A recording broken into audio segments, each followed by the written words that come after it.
Okay, now we're going to be combining all these tools together and making a scene. So the first thing I'm going to do is double click on our main camera view just to pull it up all the way. And I'm going to zoom out a bit because we're going to be placing a rather large terrain in here. And one of the reasons the terrain has to be so large is because our cloud layer's altitude will only go so low while functioning properly. So what I want to do now is add a procedural terrain, and we're just going to double click on that terrain, and I want to turn off zero edges, and I'm going to go to our altitude production and just reduce our scale just a little bit because we want to be placing the camera somewhere inside of here, and I'm just going to click OK. We're going to switch this to our scale. I'm going to set that also to parent. And we're just going to make this a little bit larger. We could use the mouse for this. We could also enter in numeric values as well. But I'm just doing this manually. And you may see that the terrain is disappearing just a little.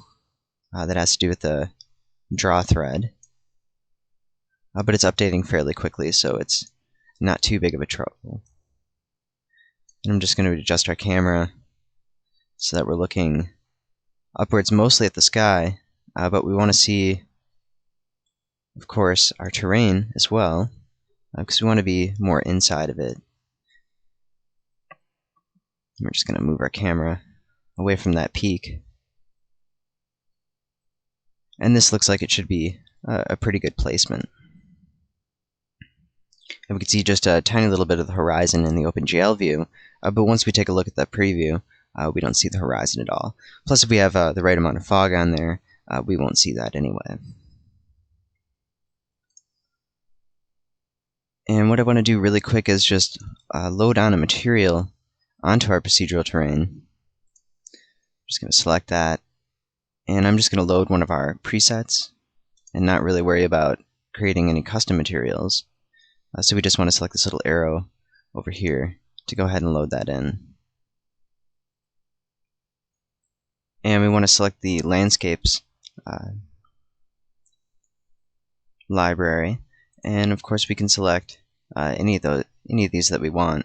I'm going to select our gray mountain rocks, which is a really neat looking texture because it's based on a bitmap material, so it adds that bit of realism, but it's also mixed with procedurals, so then we get even more randomness and realism out of it that way. So we have a real reflected light from a surface with a bitmap material, and then we can add our different functions on top of that. And it's a interesting looking terrain, so that should be good enough. I'm going to go ahead and switch our aspect ratio. Select render to screen, and I just want to change this to 16:9, a more standard format, and something a little more interesting and appealing. And now we basically have the base part of our scene. We could add an ecosystem to this if we wanted. We could paint an ecosystem onto this. I'm going to leave it where it's at right now. Maybe we'll add some trees a little bit later, but we're going to go into our atmosphere editor now and take a look at some cloud layers. One thing I want to do is move the position of our sun. So I'm going to select our sun and change its placement so that it's facing the camera a little bit more. We'll click OK, and we have it up here. So we don't have too much direct light, mostly in the shadows, but it'll give us a neat looking sky. If we want to change that, of course we can. So I'm going to go to our Sky, Fog, and Haze tab, and I want to decrease our decay amount to give us a little bit darker of a sky, more of a sunrise. Because even though the sun is a little bit higher in the sky, we can sort of fake that. But if we want, we can go ahead and bring that down just a little so we could reduce our pitch.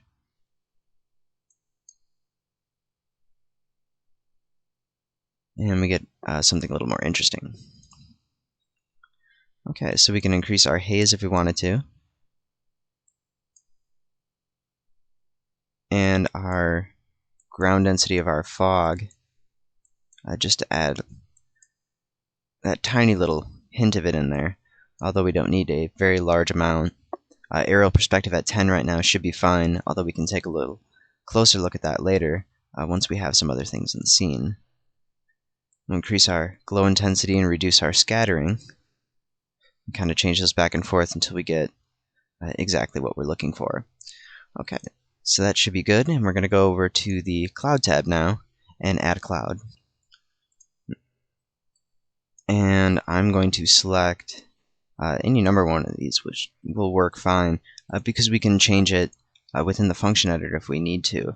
So we could just browse for maybe something that we're looking for specifically, but what we want to be doing is creating clouds that are going to be covering the lower part of the terrain, and we have this peak sort of coming out there.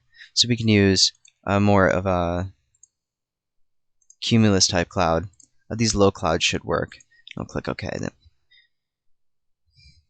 Okay, we can see they're up in the sky right now, so what we want to do is bring those down lower, and that doesn't look like it's low enough. We're going to take a look at our front view to see exactly where those clouds are in relation to that terrain. And we can see they're a little bit higher.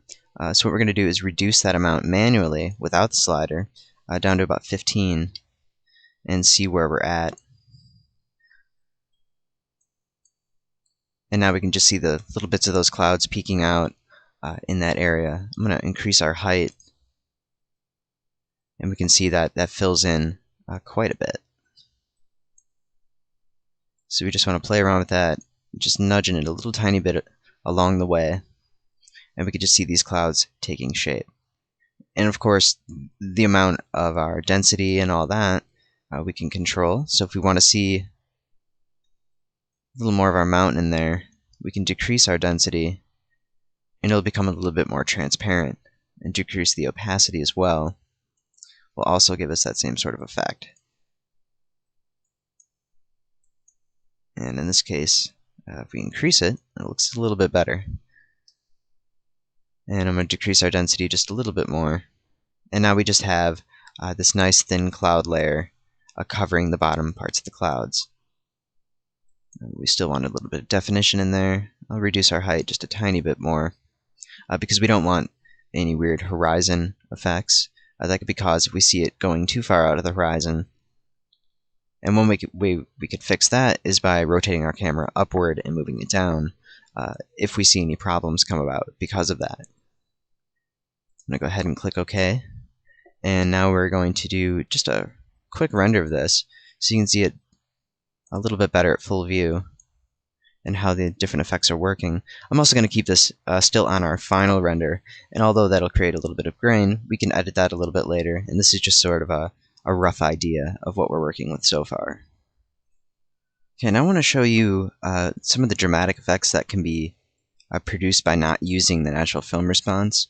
So I'm going to go ahead and turn this off, and what we can see is we have a very light area of the sky and sort of a sharp gradient on the bottom, showing sort of a ring. But if we turn on natural film response, it sort of all blends together and it looks a lot nicer. One thing to really keep in mind is whether or not you have this on or off, because it can make a huge difference while you're editing your skies and what looks good and what doesn't. So I'm going to leave that turned on and click OK. We're going to take a look at our finished render. We can see the grain actually isn't too bad because it's mostly blending in to all of our materials on the terrain. We do see some areas that, although it blends together quite nicely right here, we might want to maybe take that shape in to match our terrain a little bit more. And there's actually one thing we can do with that.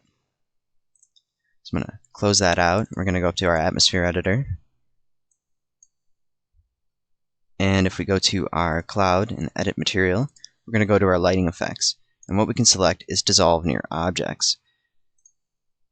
We can see if we can get an update here on the side. But what we can select is our accuracy, softness, and distance.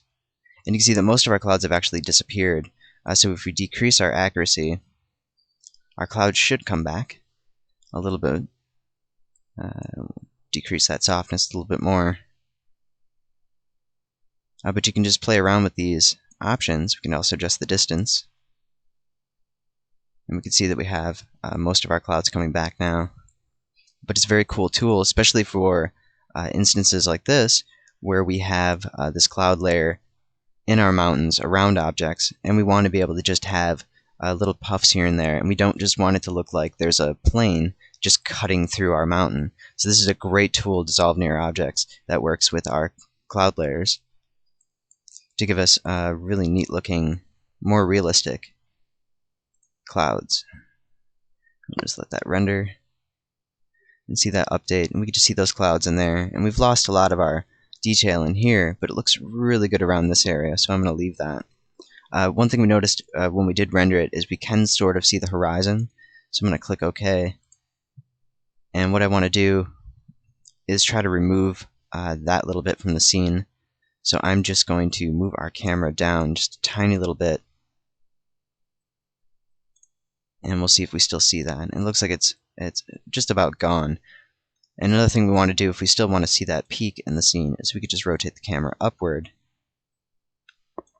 And now we can still see the top, but we're below that horizon line, and I guess that would be sort of below sea level in a way, considering our terrain is so high.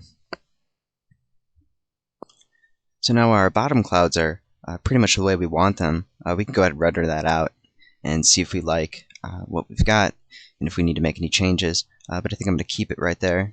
But what we need is some more interesting clouds in the sky. So I'm going to go back to our atmosphere editor, and we're going to add a new cloud layer. And this time I'm going to select our thick cumulus and click OK. And now we want to take a look at our front view and zoom out just so we can see where these clouds are at. We can see how high those are. I'm going to reduce our altitude and just make those clouds a little bit lower and closer to our terrain. And I'm going to decrease our ambient lighting so that we have a little more definition, because it is a very bright sky. So it's something to keep in mind. We also want to decrease our altitude variations just a tiny little bit. And I'm going to increase our density as well. And now we can see these other clouds in the sky along with the ones on the bottom. And it gives us a really neat looking effect. If we decrease our scale, we'll be able to see a lot more clouds, because of course the lower we make the altitude, the more we zoom in to these specific areas, and we don't get to see as many clouds. So the more we decrease our scale, the more clouds we will see in our scene. And we have a very interesting looking scene right now, and we can change that up just a little bit more. One thing I want to do is increase our decay and our altitude for the decay, so we can get a nice, softer, warmer glow. And we have this really bright part of these clouds here, and that might be a little bit too much, so what I'm going to do is just increase our detail amount a little and just sort of spread that out so it doesn't look like it's the sun, because that'll throw off our lighting and it won't look very realistic. We can also use the God rays with this too. So I'm going to go ahead and turn on God rays. And we want to make sure our clouds are enabled for shadows. So we're going to select Cast Shadows with our new cloud layer. We'll let that update. And we don't see a whole lot right now, just mostly because of the placement of the sun and certain things like the glow intensity. But we can increase that just a little. And our scattering, and just tone that down a little tiny bit. And we can see that our sky is already making a drastic change because of that. And now we have a little bit more balanced light in the scene. And of course we can add more cloud layers if we want. We could have small specks of clouds and increase our altitude variation all the way so that we have little tiny clouds up and down throughout the scene, and we could have them scattering. We could of course go back to our low clouds, and if we increase our height just a little, we should see them start to peek out a little. But since we have that decay on, where it decays near our terrain, we can get some higher peaks and not have to worry about it washing out the entire scene. So we have a nice blend between these two sets of clouds now. We could reduce it a little bit more to make it a little more interesting as well. And now if we want to change the overall coloration of our scene, we can just change our sky color. And if I want to darken this down just a little bit, we could drag it a little more towards the lighter blue and click OK. And then we can take a look at our overall change within the scene. And we can see much more of a turquoise color. It's a lot more of a greenish blue, but it sets the mood a little bit differently. We could also go a little more towards the red side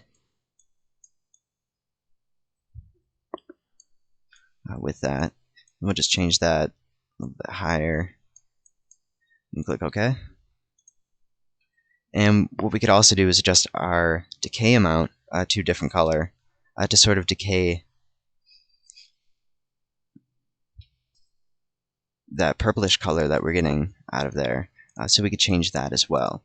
So at this point now, we can see that just subtle changes in our light can really dramatically change our scene, and especially the coloration of it overall. We'll adjust our decay color as well, and I can make this a little bit darker and click OK. And now we can see we have more of a bluish tint to it.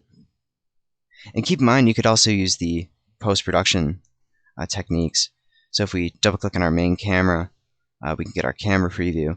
And then we could change our post-processing with color correction, so we could just change the hue that way. And we could see that showing up. And that's another way to subtly change the light. We could also change the saturation.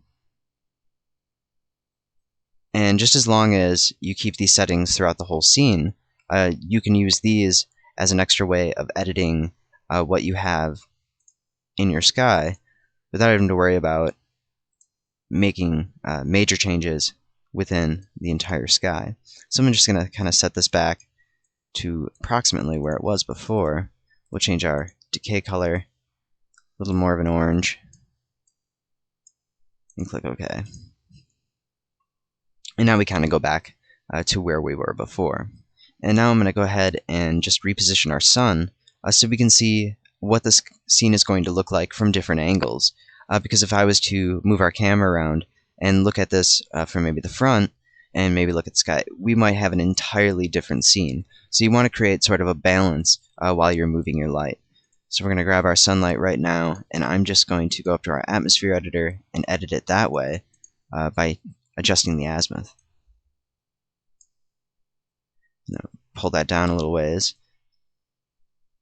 and we'll just let that refresh. And now we can see a much darker sky. We only have a little bit being lit up, and that's mostly because there's a lot of shadows being cast in the scene. Drag that about halfway and see if we can get some light on the front.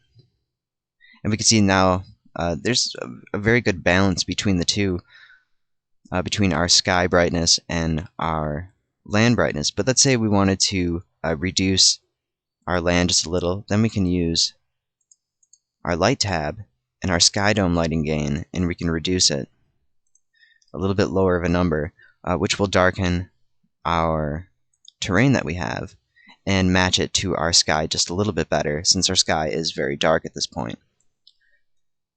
So now we can see they're matched up just a little bit better. And like I said, you can go into your main camera view or your post-production tools, and you could brighten up the scene after that if you wanted, if you didn't want to have to constantly make changes back and forth to get things right. The post-production is a very, very good tool to have to create extra effects on top of what you've already created. So now what we could also do is add another cloud layer, just to make it a little bit more interesting. And we'll select our thin high altitude clouds, and we'll see what that does to our scene. And we can of course adjust that however we want. We can just see the tiny little bits of it just sort of coming in. If we take a look at our front view, we can see that these are very thin high altitude clouds. So we could adjust the altitude higher if we wanted, or a little bit lower, depending on how much of these clouds we want to see. And now at this point you can actually see them starting to blend together, and we get this little bit of a darker bar in here. So that's a good way to tell if your clouds are going to be overlapping each other. In some cases it's a good thing, in some cases it's a bad thing. Another thing we could do is have our shadows cast onto our mountain from our low clouds. So I'm going to edit our material. We want to make sure that our cast shadows is selected. And we can see that it already is, so we don't have to worry about turning that on. And if in the case where you're not really seeing a major change between having that option on and off, it's a good thing just to have it off then. Because if you don't really notice, like in this case these are low clouds, we probably won't notice the shadows on the actual terrain. But because that will keep our render quality high but a lower amount of time, that's a good thing to turn it off if we can't really tell the difference anyway. And now I'm just going to click OK, and I actually want to move our sun. So it's just starting to break over these mountains right there, and we can have a nice sunrise. And you'll be able to see a lot of the differences in light based on the position of the sun, because that can be very, very important. So we want to change this and make sure that we have it on move. And I'm going to set this to our camera view. And I'm going to zoom in just a bit so we can see exactly where our camera's at. We could also use rotation, might even be something that's better since we have point at camera selected. This way we could just rotate directly around our camera instead of having to move it. And since the light is actually based on rotation rather than movement anyway, that's a little bit better way to adjust. And now I'm going to reduce the pitch just a little, so we have our sun just coming over these clouds, and now we have a very interesting looking scene, a very nice looking sunrise. And we have some dark areas here, but that's because all of our light is on the opposite side of those clouds. And I'm just going to reduce this just a little bit more. And we can see once we go beyond the horizon, we get a very dark sky. Just raise this up so we just have the sun peeking over. And it's mostly blocked behind the clouds right now, so we're going to make a few adjustments to our Sky, Fog, and Haze tab. And I'm going to reduce our haze just a little, because that's mostly at our horizon line and it will be blocking our sun. So we'll decrease our density, and we can just see these areas start to brighten up once that refreshes. And now we can see all of our little fog bits down here in the mountains lit up, and of course our sky all lit up. So it's a really neat overall effect. And if we want, we can also adjust our glow intensity. Since our sun is so low to the horizon, that'll allow us to increase our glow intensity without severely altering our sky. You can see that just raised it just a tiny bit. I'll go ahead and increase that a little bit more so we have a nice overall glow. And once we have that overall glow, we can also increase the artificial ambience and sort of lighten up these other areas of the mountain. Okay, so we're going to go over to our light tab, and our sky dome lighting gain, we're going to raise that up to about 0, which is where the default was, and we can start to see some of that definition coming in. If we want, we can increase that sky dome lighting gain, and then also, like I said, the artificial ambience. And raising the ambience doesn't have to go that high, because we don't want too much of a faked effect. Otherwise we'll lose a lot of depth in our scene, which can be very, very important. So increase our sky dome lighting gain just a little bit more so that we're receiving a lot of light from this early sunrise. And what we could also do is adjust our quality boost. And this is really going to depend on the final output of your render, whether or not we need to increase any of the quality boosts. You want to be rendering along the way as high resolution as you can, or that you need, so that way you can pinpoint certain areas that need to, of course, be changed. One mistake that a lot of people make is they wait until they're about to render to start rendering their high resolution frames, and then they start to realize how many errors there can be in your rendering once you change that high resolution. So every once in a while, it's good to put out a high resolution render just to see where you're at in the scene. Doing smaller renders can sometimes not show some of the finer details, especially showing grain, because grain is something that can affect your scene pretty severely at higher resolutions, and knowing how to deal with that, and knowing which quality boosts to go up and down is a good thing to have the knowledge of the steps on the way. So it is a very good idea to just keep rendering out, not to the point where you're losing productivity because of it, but just to the point where you can actually see what you're doing. And right now, saying that, I'm going to go ahead and just render this out. And I'm going to set this to broadcast this time, so it looks a little bit better. And click render. Okay, now with the increased quality of the render, we can actually see we've reduced a lot of the grain, although it is a little grainy. But of course, this only took about 5 minutes to render, so that's really not that bad. We could increase that quality a lot higher, and if we're just going to be doing stills, then the render quality at the highest would normally be the best. And even if it takes a day to render, you're only doing 1 frame, and that's really not that huge of a deal, considering that when you're creating animation, you'll have a lot more time to render lots of frames. And there's a couple of other things we could do to improve the scene. For instance, let's say if we wanted to have an extra little bit of cloud right here, but of course that would be very difficult to find out a way to use our cloud layers to create that cloud. So what we can do is add a meta cloud and sort of nudge it in that area and get it to match up with our lighting by adjusting its opacity and whatnot, so that it entirely matches our scene. So there's a lot we can do with that. And we're just going to do one really quick thing to complete the scene, and we can just add a little bit of an ecosystem onto our mountain. So I'm going to go into our panel for that. And we are going to select ecosystem, which is going to add our ecosystem layer to this. And I'm just going to add a very simple plant.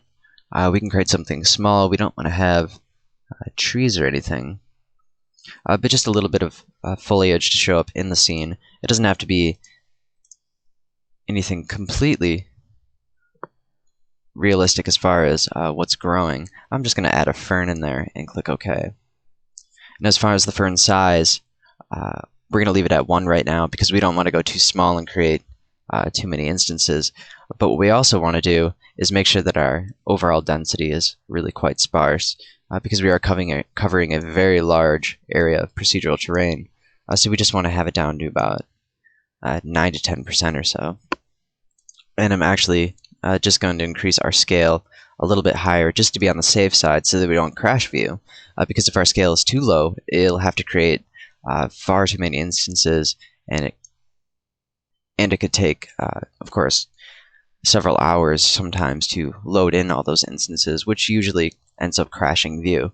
So if we stick with a larger side on our scale, and then we can populate that, and we can see that these are going to be a little bit smaller. And we just want to take a look and see exactly where they're at on our mountain. So we can take a look at our camera preview and wait for that to refresh. And we just see that we have little plants here and there. Of course, they are a little bit large. So what we want to do is, since we need less, we're going to decrease our density, and I'm also going to decrease our scale down to about back to 1 and click populate. Because 1 doesn't seem like it's going to be too high, but we want to make sure it's not too small, because it's better to have too high of a number when it comes to populating ecosystems than when it comes to crashing view. So we could just see little tiny bits here and there. Of course, we could increase our density if we wanted. We could have it populate more lower so we're not actually on the mountain peaks, and just a little bit to add to the overall scene that'll look good with the spectral atmosphere. Another thing we want to keep in mind is, since we're using our full scene, is also our lighting. And now I've been using global ambience this whole time, but if we wanted to increase that overall quality, personally I'm happy with the way it looks. I think it's good enough for broadcast, film, as far as the quality of the actual scene. We do need to improve the quality of our clouds and their graininess, but that can be done quite easily. And we're just going to take a look at some of the different settings we have. We have ambient occlusion, and we just want to see how much this is affecting our render time, and if it's really worth it. What has it affected our scene? What sort of shadows are we getting and lighting extras are we getting from these settings that we don't get with global ambience? Because global ambience is going to be the simplest setting that you want to use. Using standard is really not going to be worth it because it's just not going to look right. If we go ahead and set that to standard right now, we can see that brightens up our entire terrain and really reflects how high we have our, if you take a look at our sky dome lighting gain and all that. I'm going to go back to global ambience, darken that up. We can also take a look at global illumination. And in this case, radiosity probably wouldn't be a good idea because of the render time, and like I said, we probably won't get that much improved quality or realism from our scene. So setting it to either global illumination, ambient occlusion, or global ambience is usually fairly good for the type of scene like this. If you're going to have a lot of different types of objects in the scene, buildings and things like that, then you'll want to start to get into the radiosity. But other than that, you really don't need to have radiosity in your scenes. If you're just going to have landscapes like this, which are fairly simple but look really good.